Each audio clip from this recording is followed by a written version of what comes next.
দেখুন, এই ভুলগুলা অধিকাংশ মানুষই নামাজে করে থাকে। দেখুন এই ব্যাপারে শাইখ আহমদুল্লাহ কি বললেন। আত্মমর্যাদা আল্লাহ রাব্বুল আলামিনের জাতে পাকের, তাহলে তিনি কিভাবে আমাদের এই সোহাবের এগুলো নেবেন? মুর্শিদ ভর্তি মানুষ আমরা তাসবিহ পাঠ করছি, আমাদের তাসবিহ সেই তাসবিহ হচ্ছে না যে তাসবিহ আমাদেরকে কোয়ালিটিফুল নামাজ উপহার দিতে পারে। আমাদের নামাজের ক্ষেত্রে যে ত্রুটিটা সবচেয়ে বেশি এবং প্রকট, সেটা হলো আমাদের নামাজের মধ্যে বেশিরভাগ মানুষই আমরা তাড়াহুড়ো করি। আমাদের নামাজের মধ্যে ধীরস্থিরতা খুব কম। নামাজ নিয়ে যদি আমরা এখানে যত মানুষ আছি সবাইকে একটা করে ফর্ম দেওয়া হয় বা কাগজ কলম দেওয়া হয় যে আপনি আপনার নামাজের কোন জায়গাটা নিয়ে আপনার স্যাটিসফ্যাকশন নাই, আপনি কোন জায়গাটা নিয়ে আপনার অভিযোগের জায়গা, নিজের প্রতি নিজের অভিযোগ যে আমার নামাজের এই জায়গাটা নিয়ে আমি তৃপ্ত না, তাহলে আমার মনে হয় বেশিরভাগ মানুষই বলবেন মনোযোগ নাই আমাদের। আমি কি সঠিক বলেছি? আমাদের মনোযোগ নিয়ে আমাদের সবচেয়ে বেশি অভিযোগ নিজের ব্যাপারে, যে আমি নামাজ পড়ে আসলে মনোযোগটা থাকে না, অন্যদিকে মন চলে যায়। এই অভিযোগটা যথার্থ এবং এই অভিযোগ থাকা উচিত, কিন্তু আমরা আমাদের নামাজে যে পরিমাণ তাড়াহুড়ো করি, ওই তাড়াহুড়ো করাটা নামাজের কোয়ালিটিকে যতটা নষ্ট করে দেয়, এই মনোযোগহীনতার চাইতে সেটা অনেক বেশি ক্ষতিকর আমাদের জন্য, সেটা আমরা অনেকে জানিও না। নামাজের যে ফরজ আছে, নামাজের যে ওয়াজিব আছে, এটার তালিকা আছে না? কতগুলো ফরজ, কতগুলো ওয়াজিব, আর কতগুলো সুন্নাহ। এই ফরজ ওয়াজিব সুন্নতের তালিকার মধ্যে আপনি মনোযোগ ধরে রাখা, এটা ফরজ ওয়াজিব এর তালিকাতে আপনি পাবেন। অবশ্যই সেটা নামাজের প্রাণ, নামাজের আসল জিনিস, রূহ, সন্দেহ নেই। কিন্তু কারোর মনোযোগ কম থাকলো, এর কারণে তার নামাজ বিশুদ্ধই হবে না, ফরজ আদায়ই হবে না, সজদা দিতে হবে, এমন কোনো কথা নেই। কিন্তু তাড়াহুড়ো এটা যদি একটা লেভেল ক্রস করে চলে যায়, তাহলে সেক্ষেত্রে নামাজ হবেই। কারণ নামাজের মধ্যে ধীরস্থিরতা মিনিমাম একটা লেভেল পর্যন্ত থাকা, এটা হাম্বলি ফুকাহে কেরামের মতে ফরজ, হানাফি মাযহাব এর উলামায়ে কেরামের মতে ওয়াজিব।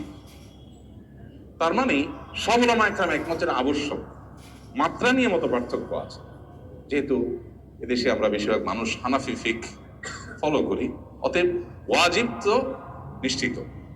বরং অনেক ইমামদের মতে, সৌদি আরবের আলেমদের মতে এটাও ফরজ। তাহলে এই যে নামাজের মধ্যে তাড়াহুড়ো করা, এটা নামাজকে নষ্ট পর্যন্ত করে দিতে পারে। অথচ বেশিরভাগ মানুষের মধ্যে আমাদের এই রোগটা, ব্যাধিটা আছে। এই ব্যাধিটা সম্পর্কে আমাদের অনেকের খবরও নেই, আমরা জানি না যে এই ব্যাধিটা আমার মধ্যে আছে।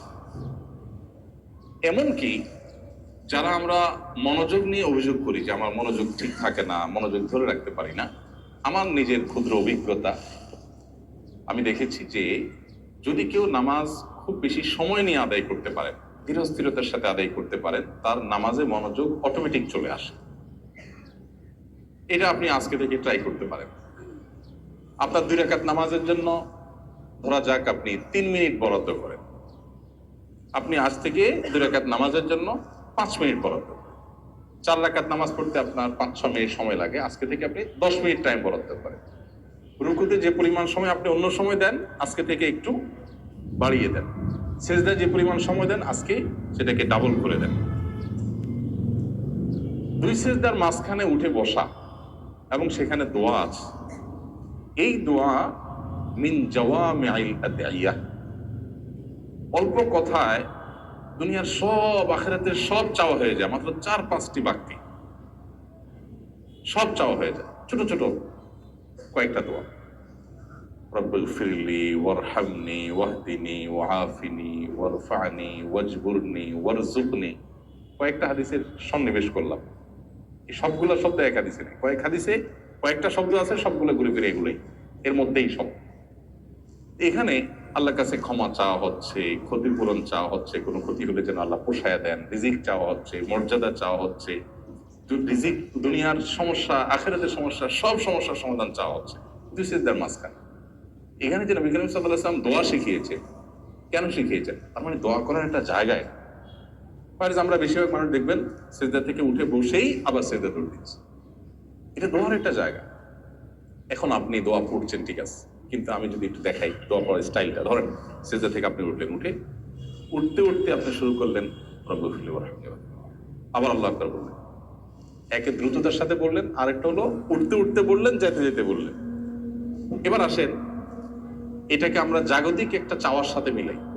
আপনি আপনার এলাকার এমপি সাহেবের কাছে গেছেন একটা গুরুত্বপূর্ণ চাওয়া নিয়ে, আপনার এলাকাবাসীর দরকারি একটা জিনিস আছে বা কয়েকটা জিনিস আছে। এমপি সাহেবের কাছে যাওয়ার সময় উনি বসে অপেক্ষা করছেন, মিটিং এর টাইম সেট হয়েছে, আপনারা নেতারা গেলেন। ঢুকতে ঢুকতে বললেন, এমপি সাহেব আমাদের আসলে সুয়েজ লাইনের সমস্যা আছে, এই সমস্যা আছে, আমাদের অনেকগুলো সমস্যা আছে। ঢুকতে ঢুকতে বললেন, তারা অবশ্যই ঢুকতে ঢুকতে বললেন, কারণ আমার হাতে সময় কম। ঢুকতে ঢুকতে বললেন, বলে ওখানে যা কিছু কথা বলে বাকি কথা এখনো বাকি আছে, আপনি বেরোতে বলে, তাহলে এমপি সাহেব আমাদের আরো কিছু সমস্যা আছে, আপনি এটা বলতে বলতে বাইরে হলেন, কারণ আপনি অনেক ব্যস্ত। কি বলেন, এমপি সাহেবের ইমপ্রেশনটা কেমন হবে? পাগল নাকি? মানুষ এসে দরখাস্ত নিয়া, হাদিয়া তোফা নিয়া বসে থেকে তার জিনিস নিতে পারে না। ঢুকতে ঢুকতে আলাপ শুরু করছে, যাইতে যাইতে আলাপ করতেছে, কোনো কেয়ার নাই, গুরুত্ব নাই। পাউল,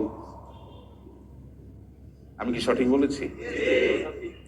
তাহলে কিভাবে আমরা আশা করি যে আল্লাহ রাব্বুল আলামিনের কাছে আমরা যাইতে যাইতে পথে পথে দোয়া করব, কোনো ইহতিমাম নাই, কোনো স্থিরতা নাই, কোনো মনোযোগ নাই, কোনো আকুতি নাই, হৃদয় নিংড়ানো দোয়া নাই, কলিজার ছেঁড়া চাওয়া নাই। কিভাবে আমরা আশা করি যে আল্লাহ রাব্বুল আলামিন আমার এটা পূরণ করে দিবেন? দুনিয়ার একজন এমপির যদি এতটুকু আত্মসম্মান থাকে, ইন্নাল্লাহা গায়ুর, নবী সাল্লাল্লাহু আলাইহি ওয়াসাল্লাম বলেছেন, আল্লাহ রাব্বুল আলামিনের আত্মসম্মান সবচেয়ে বেশি, আত্মমর্যাদা সবচেয়ে বেশি আল্লাহ তাআলা। এই জন্য আল্লাহর সঙ্গে কেউ যদি কাউকে শিরক করে, আল্লাহকেও খুশি করতে চায়, আবার বান্দাকেও খুশি করতে চায়, তখন আল্লাহ বলেন, বান্দা তুমি যেহেতু আরেকজনকে খুশি করার চিন্তা করছো আমার পাশাপাশি, আমি আসলে কোনো শিরক পছন্দ করি না, আমি আত্মসম্মান বুঝি, সো তুমি তাকেই খুশি করো, সে খুশি হোক, আমি তোমার উপর খুশি হোক। তাহলে আমাদের নামাজকে যদি আমরা পোস্টমর্টেম করা শুরু করে দেই, দেখা যাবে ওয়াল্লাহি বেশিরভাগ মানুষ আমাদের নামাজ টিকছে না। এই নামাজ আখিরাতে আল্লাহর কাছে আমাদেরকে মুক্তি এনে দেওয়া তো অনেক পরের কথা, নামাজের যে জাগতিক উপকারিতা থাকার কথা, যেমন ইন্নাস সালাতা তানহা আনিল ফাহশাই ওয়াল মুনকার, নামাজ মানুষকে অশ্লীলতা থেকে, অন্যায় কাজ থেকে বিরত রাখে, এই কাজটা হবে না। এবং আনফরচুনেটলি সেটাই আমরা দেখতে পাচ্ছি, যে নামাজ পড়ছি আবার সমস্ত অপকর্মের দুয়ারও খোলা আছে। আমার নামাজ আমাকে পরিবর্তন করছে না, নামাজ তো হক আদায় করে হচ্ছে না, নামাজ তো পড়ার মতো পড়ছি না। এই জন্য ভাইরা, আমাদের প্রথম কাজ হবে, আমরা সবাই, আমার সময় তো ওলামা একরাম সাহেবদেরকে বলবো, মুয়াজ্জিন সাহেবদেরকে বলবো, আমরা সবাই আমাদের নামাজকে সুন্দর করা, এটা হবে আমাদের প্রথম প্রায়োরিটি এবং প্রথম চ্যালেঞ্জের কাজ। আমরা কিন্তু আদর্শ মসজিদের কথা বলছি, আদর্শ মুসল্লির কথা বলছি, আমরা কিন্তু আমাদের ঈমান আমল এখান থেকে হেফাজত করে নিয়ে যাওয়ার কথা বলছি, এই দুর্গগুলোকে শক্তিশালী দুর্গ হিসাবে গড়ে তোলার কথা বলছি। এর জন্য আমাদের প্রথম পদক্ষেপ হবে কি? আমাদের নামাজকে সবচেয়ে সুন্দর করা। এবং নামাজ সুন্দরের অংশ হিসাবে একটা মাত্র কর্মসূচির কথা বলেছি, সেটা হলো আপনি নামাজটা অধিক সময় নিয়ে করবেন, খুব ধীরস্থিরতার সাথে করবেন। হুযায়ফা ইবনুল ইয়ামান রাদিয়াল্লাহু তাআলা আনহু, তিনি এক ব্যক্তিকে দেখলেন খুব হুলস্থুল করে নামাজ পড়ছে, খুব হুলস্থুল। তখন নামাজ শেষ হওয়ার পর লোকটাকে ডাকলেন, ডেকে বললেন, তুমি এভাবে কতদিন নামাজ পড়ছো? কতদিন তুমি নামাজ পড়ছো? তখন সে লোক বললেন, 50 সানা, 50 বছর ধরে। হয়তো ইসলাম গ্রহণ করার আগে থেকেও তো মক্কার মানুষ, মুশরিকরাও তো নামাজ পড়তো, তাদের নামাজের ধরন ধাঁচ ভিন্ন ছিল, হয়তো মক্কা ও তাসদিয়া ছিল কোরআনের ভাষায়। যাই হোক, তো দীর্ঘদিন পর্যন্ত নামাজ পড়ছেন। তখন হুযায়ফা ইবনুল ইয়ামান রাদিয়াল্লাহু তাআলা তাকে বললেন, ওয়াল্লাহি, আল্লাহর শপথ করে বলছি, এই যে তাড়াহুড়ো নামাজ যেটা তুমি পড়লা, এই নামাজ নিয়ে যদি তুমি দুনিয়া থেকে যাও, তাহলে তুমি মুহাম্মদ সাল্লাল্লাহু আলাইহি সাল্লামের শরীয়ত এর উপরে প্রতিষ্ঠিত থেকে তোমার মৃত্যু হলো না। তোমার নামাজ মুহাম্মদ সাল্লাল্লাহু আলাইহি সাল্লামের নামাজ নয়। আরেক ব্যক্তি নবী করিম সাল্লাল্লাহু আলাইহি সাল্লামের সময় মসজিদে নববীতে প্রবেশ করলেন, করে তিনি 2 রাকাত নামাজ পড়লেন। হয়তো মসজিদে ঢোকার নামাজ ছিল, তাহিয়াতুল মসজিদ, অথবা ফরজ নামাজ হয়তো পরে আসছেন, আদায় করছেন, নামাজ পড়ছেন। নামাজ পড়ে নবী করিম সাল্লাল্লাহু আলাইহি সাল্লামকে এসে সালাম দিলেন। নামাজটা পড়ে নবীজি বসা ছিলেন, এসে তাকে সালাম দিলেন। সালাম দেওয়ার পর নবী সাল্লাল্লাহু আলাইহি সাল্লাম সালামের জবাব দিলেন। জবাব দিয়ে বললেন, ইরজা ফাসাল্লি ফাইন্নাকা লাম তুসাল্লি, তুমি যাও আবার নামাজ পড়ো, কারণ তোমার নামাজ হয়নি। বেচারা উঠে গিয়ে আবার নামাজ পড়লেন, পড়ে এসে আবার সালাম দিলেন। নবী সাল্লাল্লাহু আলাইহি সাল্লাম এবারও সালামের জবাব দিয়ে একই কথা বললেন, যাও তুমি নামাজ পড়ো, তোমার নামাজ হয় নাই। ভদ্রলোক আবারও গেলেন, যে তিনি আবারও নামাজ পড়লেন, পরে আসলেন, এসে আবার নবী সাল্লাল্লাহু আলাইহি সাল্লামকে সালাম দিলেন। নবী সাল্লাল্লাহু আলাইহি সাল্লাম এবারও একই কথা বললেন, 3 বার নামাজ পড়লেন। এখানে একটু থামি, আমি এই কথায় আসবো, এই জায়গাটায় আসবো, মাঝখানে একটু এখান থেকে একটা শিক্ষা নিয়ে নিই। এই ঘটনা যদি আমাদের সাথে ঘটতো, ধরেন নবী করিম সাল্লাল্লাহু আলাইহি সাল্লামের সময়ে আমরা 2 রাকাত নামাজ পড়ে এসে সালাম দেওয়ার পর উনি বললেন যে তোমার নামাজ হয়নি, আবার পড়ো। পড়লাম, পড়ে আসলাম, আবার সালাম দিলাম, তিনি আবারও পাঠাইলেন, আবার পড়ে আসলাম, আবারও পাঠাইলেন। 3 বার এভাবে নামাজ পড়লেন সেই ব্যক্তি।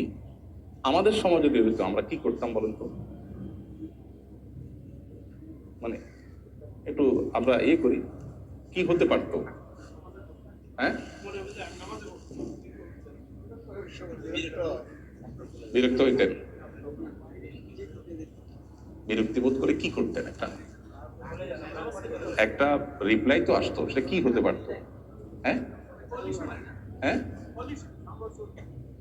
না, সংঘর্ষ হলো। আল্লাহ রাসূল যেহেতু, ডাইরেক্ট সংঘর্ষ হয়তো হতো না। ইয়েস, কিভাবে পড়বো, এই যে সঠিক।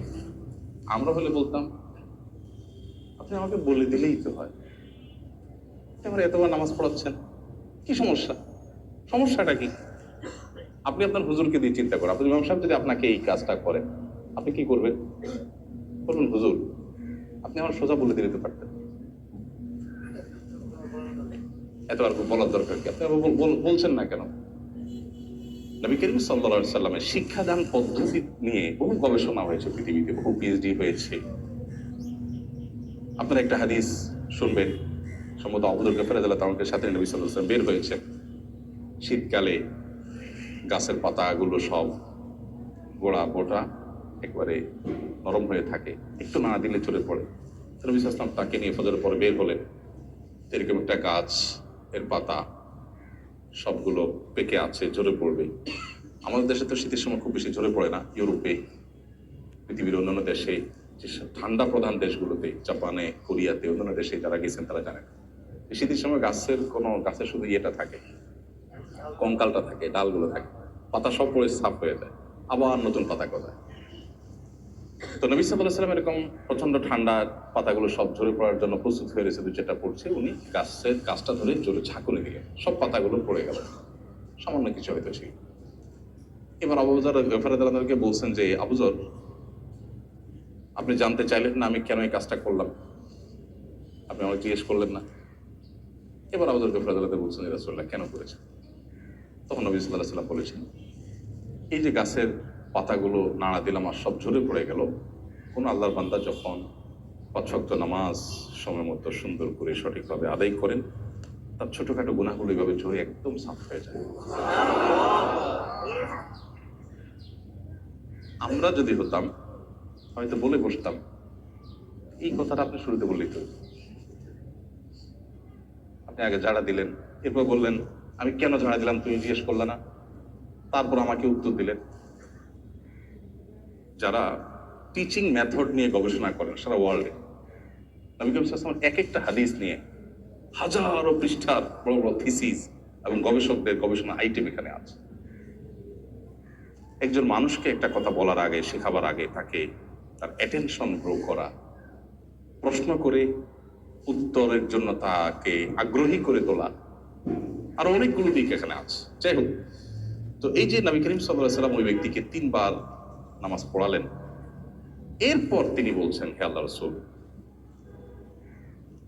আমাকে আপনি শিখিয়ে দিন আল্লাহর শপথ করে বলছি যে আল্লাহ আপনাকে রাসূল করে পাঠিয়েছেন, আমি এর চেয়ে সুন্দর নামাজ আর পারি না, অতএব আপনি আমাকে শিখাইয়া দেন। কথা দেখেন, কথার ধাঁচ দেখেন, কেন সাহাবীরা সাহাবী আর কেন আমরা, তাদের সাথে আমাদের পার্থক্য আকাশ পাতাল। কেন কেন নবী সাল্লাল্লাহু আলাইহি সাল্লাম বলেছেন, তোমাদের কেউ যদি সামান্য পরিমাণ আল্লাহর রাস্তা দান করে এই মদিনার কয়েক কিলোমিটার বিশিষ্ট উহুদ পাহাড় সমপরিমাণ স্বর্ণ পরবর্তীরা দান করে তোমাদের মর্যাদার সমান হতে পারবে না। কেন এটা বলেছেন? পার্থক্যটা কত বেশি তাদের সাথে আমাদের। এই ঘটনাগুলো প্রত্যেকটা হাদিসের পরতে পরতে আপনি শিক্ষাগুলো পাবেন। আমরা এখানে জাস্ট শিক্ষাটা নিলাম, এবার মূল পয়েন্টে আসি। ওই ব্যক্তিকে নবী সাল্লাল্লাহু আলাইহি সাল্লাম বললেন যে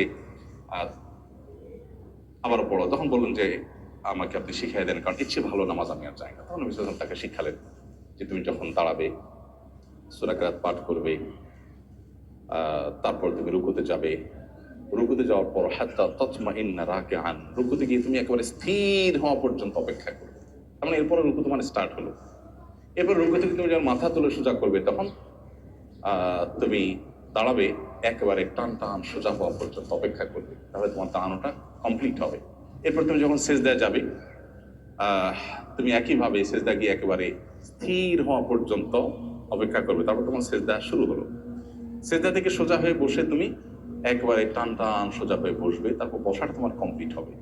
এইভাবে প্রতিটি কাজ ধীরে ধীরে তোমাকে করতে হবে। এটা নবী সাল্লাল্লাহু আলাইহি ওয়াসাল্লাম সেই সাহাবীকে শিখালেন। এবার আসেন আমরা যে নামাজ পড়ি, এই হাদিসকে এক পাশে রাখি আর আমাদের নামাজের দৃশ্যকে এক পাশে রাখি। আমরা কিভাবে পড়ি? আমাদের নামাজের নামাজটা ধরনটা কি আমি বলি, সুবিধা হবে, কারণ আমি তো আপনাদের এই একজন, রোগীদেরই একজন। আমরা হাত বেঁধেই 4G বা 5G গতিতে আমরা সানা শুরু করে দিই। এরপর সূরা ফাতিহা, অন্য সূরা মিলানো। আমরা মনে করি মোবাইলে যেহেতু যত গতি হয় তত ভালো, আমাদের বোধ হয় নামাজেও গতি যত হয় তত ভালো। সব জায়গায় যে গতি ভালো না, এখানে বরং যদি গতি কম হবে তত ভালো, এটা আমরা বুঝি না। অনেক শুরু করি হুলস্থুল করি, আলহামদুলিল্লাহ পড়ে আল্লাহর প্রশংসা যে করি, সেই প্রশংসাটা হয় খুবই হুলস্থুলের সাথে। আলহামদুলিল্লাহ রাব্বিল আলামিন রহমানির রহিম মালিকিল ইয়াউমিদ্দিন ইয়াকা না'বুদু ওয়া ইয়াকা নাস্তাঈন। এই যে আলহামদুলিল্লাহ রাব্বিল আলামিন রহমানির রহিম মালিকিল ইয়াউমিদ্দিন, এগুলোতে একটা মিনিং আছে নাকি? আলহামদুলিল্লাহি রাব্বিল আলামিন, যিনি সকল জগৎ সমূহের পালনকর্তা, সে আল্লাহর জন্য সকল প্রশংসা, প্রশংসা করছেন। আর রহমানির রহিম, যিনি পরম দয়ালু, সীমাহীন অনুগ্রহকারী। মালিক ইয়াউমিদ্দিন, যিনি কিয়ামতের দিবসের মালিক, অধিপতি, অধিকারী। সেদিনের আধিপত্য তার এককভাবে তিনি কন্ট্রোল করবেন। এভাবে প্রত্যেকটা আয়াতের অর্থ আছে। আল্লাহকে আপনি এগুলো প্রশংসা নিবেদন করছেন, কিন্তু প্রশংসা নিবেদন করার সময় আপনি পড়ছেন কি? আলহামদুলিল্লাহ রাব্বিল আলামিন রহমানির রহিম মালিকিল ইয়াউমিদ্দিন ইয়াকা, মানে আপনি জিকির জপছেন, কিছু একটা জপছেন। এবার আসেন, আমি এর আগে এমপি সাহেবের কথা বলছি, আবার এমপি সাহেবের কাছে ফিরে আসি। আপনি আপনার এমপি সাহেবের কাছে গেছেন, প্রধানমন্ত্রীর কাছে গেছেন, প্রধান উপদেষ্টার কাছে গেছেন, দুনিয়ার কোনো পাওয়ারফুল ব্যক্তির কাছে গেছেন, যায় বা তাকে আপনি দাওয়াত দিয়ে আনছেন আপনার মাহফিলে, আপনার প্রোগ্রামে। এরপর প্রশংসা বাক্য পড়ে পাঠ করছেন। তো আপনার হাতে সময় কম, সেজন্য বলতেছেন যে এমপি সাহেব আপনার মতো মানুষ হয় না, আপনি অনেক ভালো মানুষ, মাশাআল্লাহ আপনার বাপদা 14 গোষ্ঠী ভালো, আপনি অনেক দানশীল মানুষ, আপনি অনেক কিছু করছেন, হান করছেন, তার করছেন। আপনি এমন হুলস্থুল ভাবে বলছেন যে কি বলছেন সেটা পুরো ক্লিয়ার না, পরিষ্কার না। আপনার এই প্রশংসায় কি এমপি সাহেব খুশি হবে না বেজার হবে? বলবে দাওয়াত না দিতা সেটাই ভালো ছিল, ডাইকাই নাই, অপমানটা না করলো পারতা, এ কথা বলবে না? তাহলে এবার আপনি চিন্তা করেন, আপনি সূরা ফাতিহা পড়ছেন তুফাল মিলে 4G 5G গতিতে, আপনার পড়ার ভিতরে কোনো মাধুর্য নাই, কোনো আল্লাহর প্রতি প্রশংসার প্রকাশের কোনো অনুভূতি নাই, অনুভব নাই, ফিলিংস নাই। আপনার দিল থেকে আপনি বলছেন না, মুখ দিয়ে শুধু জপছেন। এই প্রশংসা আল্লাহ সুবহানাহু ওয়া তাআলা অ্যাকসেপ্ট করবেন, এটা আপনি কিভাবে চিন্তা করতে পারেন? এভাবে আমরা অন্য সূরাও শেষ করি। আসেন এবার রুকুতে যাই। আমাদের রুকুর অবস্থা কি? সূরা ফাতিহা পড়লেন, আরেকটা সূরা মিলাইলেন, শেষ করলেন, একটু ব্রেক দিলেন, শেষ হলো। এরপরে আপনি আল্লাহু আকবার বলে রুকুতে যাবেন। এই আল্লাহু আকবার বলে রুকুতে যাবেন। রুকুতে গিয়ে মাথা থেকে কোমর পর্যন্ত টান টান সোজা হয়ে যাবে এবং পায়ের গোড়ালি থেকে কোমর পর্যন্ত সোজা হয়ে যাবে। আপনি পজিশনে যাবেন, এরপরে আল্লাহ তাআলার কাছে আপনি আপনার অবনত মস্তক হয়ে আপনার শরীরটাকে ভেঙে দিয়ে এরপর আল্লাহকে আপনি তাসবিহ নিবেদন করবেন, সুবহান রাব্বিয়াল আযীম, সুবহান রাব্বিয়াল আযীম। আমার মহান রবের পবিত্রতা আমি জ্ঞাপন করছি। আল্লাহকে আপনি পবিত্রতা জ্ঞাপন করছেন। এই যে সুবহান রাব্বিল আযীম পড়ছেন, এইটা পড়তে গিয়ে যদি আপনি এভাবে পড়েন, সুবহান রাব্বিল আযীম, সুবহান রাব্বিল আযীম, সুবহান রাব্বিল আযীম, সুবহান রাব্বিল আযীম, সুবহান রাব্বিল আযীম, তাহলে কি দাঁড়াবে? এমপি আপনি ভালো, এমপি আপনি ভালো, এমপি আপনি ভালো। মানে একটু বোঝার জন্য বলছি, শুনতে কেমন শোনা যাবে ওইটা? তাহলে আল্লাহ রাব্বুল আলামিনের শানে আমরা যেটা করছি, তুমি আর কোথাকার এমপি, সেও মানুষ আমিও মানুষ, হয়তো উনি এমপি আমি এমপি না, এই তো এইটুকুর কারণে তিনি যদি এতটা অপমান বোধ করেন, এতটা তিনি কষ্ট পান, তাহলে আল্লাহ রাব্বুল আলামিন তিনি তো গায়ুব, সবচেয়ে বেশি আত্মমর্যাদা আল্লাহ রাব্বুল আলামিনের জাতে পাকের। তাহলে তিনি কিভাবে আমাদের এই সুবহানাল্লাহ এগুলো নেবেন? মুর্শিদ ভর্তি মানুষ আমরা, তাসবিহ পাঠ করছি, আমাদের তাসবিহ সেই তাসবিহ হচ্ছে না যে তাসবিহ আমাদেরকে কোয়ালিটিফুল নামাজ উপহার দিতে পারে। আচ্ছা, এই যে তাসবিহ পাঠ করছি সেটাও হওয়ার কথা ছিল আমি আল্লাহু আকবার বলবো, রুকুতে মাথা থেকে কোমর পর্যন্ত টান টান সোজা হব, পজিশনে যাব, এরপর আমি স্টার্ট করব সুবহান রাব্বিয়াল আযীম। আচ্ছা, আমার প্রশ্ন, রুকুর তাসবিহ কখন পড়তে হয়? প্রশ্নটা কি বেশি কঠিন হয়ে গেল? রুকুর তাসবিহটা কখন পাঠ করতে হয়? রুকুতে যাওয়ার পরে। ফাইন, তো সঠিক। আমরা বেশিরভাগ মানুষ সাধারণত যে প্র্যাকটিস দেখা যায় সেটা হলো আল্লাহু আকবার বলে মানে শরীরটা বাঁকা করতে একটু সময় লাগে, পজিশনে যেতে সময় লাগে। আল্লাহু আকবার বলে ফেলতে মুহূর্তের মধ্যে, একদম বিদ্যুৎ চমকের মতো আল্লাহু আকবার বলেই সুবহানা বলা শুরু হয়ে যায়। মানে পথে থেকেই সুবহানা রাব্বিয়াল আযীমে সুবহানা শুরু হয়ে যায়। রাব্বিয়াল আযীম হয়তো পজিশনে যাওয়ার পরে হয়। তাইলে প্রথম তাসবিহর অর্ধেক পথে আর অর্ধেক পজিশনে। দ্বিতীয় তাসবিহটা হয়তো পজিশনে হয় হুলস্থুল বিদ্যুৎ গতিতে। আর 3 নম্বর তাসবিহটা আবার সুবহানা বলে শুরু করে মাথা সোজা করতে করতে, তাহলে যাওয়ার পথে এক তাসবিহ, আসার পথে এক তাসবিহ, মাঝখানে এক তাসবিহ। তাহলে তাসবিহটা কি রুকুতে হলো না পথে হলো? আমি কি বুঝাতে পারছি? আপনি দরখাস্ত জমা দেওয়ার কথা এমপি সাহেবের অফিসে, আপনি পথে দেখে বলতেছেন ভাই এই যে দরখাস্তটা, কেমন হবে জিনিসটা? পথে যদি দরখাস্ত জমা দেন, সে দরখাস্ত কি অ্যাকসেপ্ট হওয়ার কথা? আপনার তাসবিহ পড়ার কথা রুকুতে গিয়ে আপনি তাসবিহ প্রথমটা পড়ছেন পথে, শেষেরটাও পড়ছেন পথে, মাঝখানেরটা জায়গা মতো পড়তেছেন, সেটাও তুফান মিলে। এগুলো রুকু। রুকু থেকে ওঠার পর নবী করিম সাল্লাল্লাহু আলাইহি ওয়াসাল্লাম ওই সাহাবীকে শিখিয়েছিলেন, সম্ভবত হাদিসের ভাষ্য হলো হাত্তা তাস্তাউইয়া কায়েমান, টান টান সোজা হওয়া পর্যন্ত তোমাকে অপেক্ষা করতে হবে। এখন আপনি সামি আল্লাহু লিমান হামিদা বলে মাথাটা সোজা করতে দেরি, আবার নামাতে দেরি, পুরো সোজা হতে দিচ্ছেন না। হওয়ার কথা ছিল আপনি সোজা হবে, সামি আল্লাহু লিমান হামিদা, সোজা হয়ে গেছেন। এবার স্টার্ট হবে রব্বানা ওয়া লাকাল হামদ, রব্বানা লাকাল হামদ। হাদিসে কয়েক ভাবে আছে, কিন্তু সেটা হবে রুকু থেকে সোজা হয়ে টান টান দাঁড়িয়েছেন। এবার আপনি দাঁড়িয়ে আল্লাহকে প্রশংসা করছেন। নামাজের মূল থিমটা কি? আমি দাঁড়িয়ে প্রশংসা করেছি আল্লাহকে। এরপরে আবেগে আপ্লুত হয়ে শরীরটা ভেঙে দিয়ে আল্লাহর সামনে নুয়ে পড়ে বিনয়ে অবনত হয়ে তারপর আল্লাহর পবিত্রতা জ্ঞাপন করছি। সেভাবে কিছুক্ষণ প্রতি পবিত্রতা জ্ঞাপন করার পর আবারও আমি দাঁড়িয়ে গেলাম, দাঁড়িয়ে টান টান সোজা হয়ে এবার আল্লাহকে আবার প্রশংসা জ্ঞাপন করব। সেই প্রশংসা জ্ঞাপন করব দাঁড়িয়ে, অতএব দাঁড়িয়ে টান টান সোজা হলাম। এরপরে স্টার্ট হবে রব্বানা ওয়া লাকাল হামদ হামদান কাসীরান তাইয়িবান মুবারাকান ফীহি। প্রত্যেকটা শব্দের মিনিং আছে, সেটা বুঝে বুঝে আমি আল্লাহকে নিবেদন করব। হয়ে গেছে দাঁড়ানোর পরের তাসবিহ পড়া। এরপর আমি আল্লাহু আকবার বলে সিজদা যাব। সিজদাও কিন্তু ওই একই কাহিনী হয়, সুবহান রাব্বিয়াল আলা, পথে যাইতে আসতে মাঝখানটা তুফান মিলে ফরজি গতিতে শেষ সিজদা। সিজদা থেকে উঠেও ওইরকম সোজা হয়ে টান টান হয়ে বসা বসে নাই, উঠতে দেরি যেতে দেরি নেই। নবী করিম সাল্লাল্লাহু আলাইহি ওয়াসাল্লাম এটাকে বলেছেন কানাকরিদ দিক, মোড়ক যেভাবে ঠোকর দেয় আমাদের নামাজগুলো সেরকম ঠোকর। কথাগুলো এই জন্য বলছি, ওই যে নবী সাল্লাল্লাহু আলাইহি ওয়াসাল্লাম বলেছেন কিয়ামতের আগে মসজিদ ভর্তি মুসল্লি হবে, একজন মুসল্লিও খুঁজে পাওয়া কঠিন হবে, পাওয়া যাবে না যে তার খুশু খুশু নামাজের মধ্যে আছে।